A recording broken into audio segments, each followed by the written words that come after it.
Okay, so here we are. This is the Go React platform. We've got the same video that I showed you earlier on the left, and you can navigate this video just like a normal video. As you're going along, you hit play. At any point, you can just start at typing.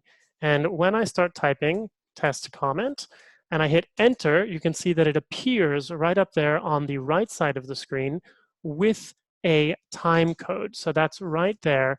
And then you can also use those time codes to navigate around the document. So now I've added it, and I can go back to watching.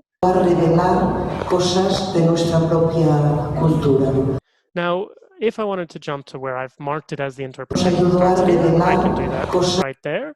And what you can see here is that you can also have threaded comments. So we're still talking about providing comments in writing at the moment, but here I've had a question.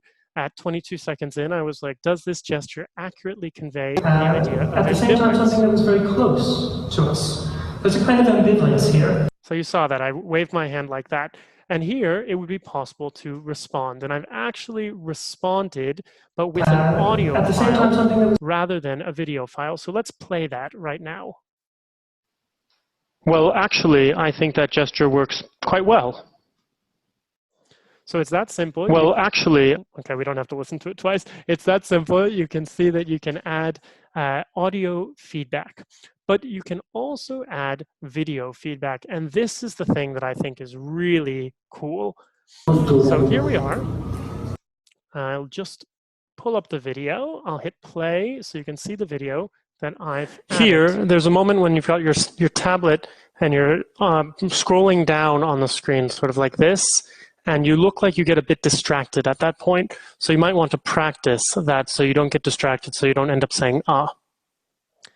So as you can see, there's a way of adding video comments right into this. And this can all be downloaded afterwards. You can download all of the comments, for example. And as I said, you can navigate using the time codes.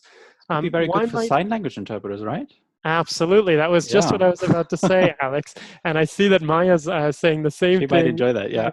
In the chat box. And we have a couple sign language interpreters here with us today.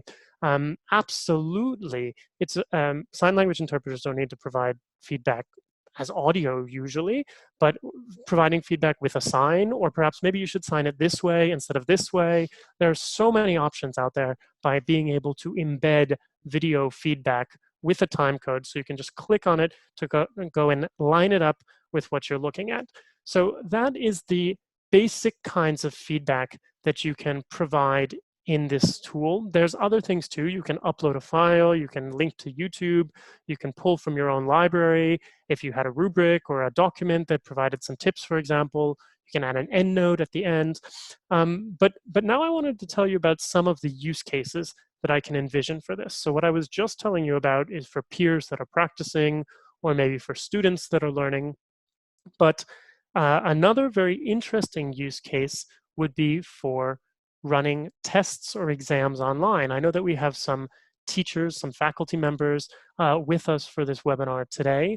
And there's a feature built into this tool where you can make a video such that it can be played only once. Now I need to back up a second. What we were looking at here was a mode that's set up for listening and providing feedback, but they have another mode, I think they call it stimulus mode, where there's a video, and as it plays, it records your video and audio at the same time. So it's basically putting together a 2-track recording with video and audio both synced, and then you can play it back and listen to both at the same time. So this brings me to where I was getting ahead of myself.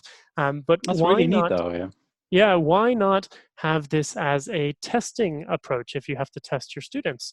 You can set it so that a speech can only be done one time in the settings, and then they do the speech and they complete it and it's sent to you, and you could even have them fill in a rubric afterwards. You can link it to other types of documents.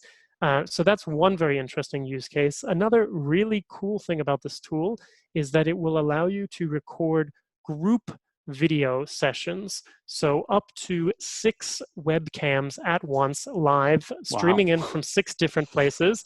And then afterwards, you can go back through and add comments and feedback on that as well.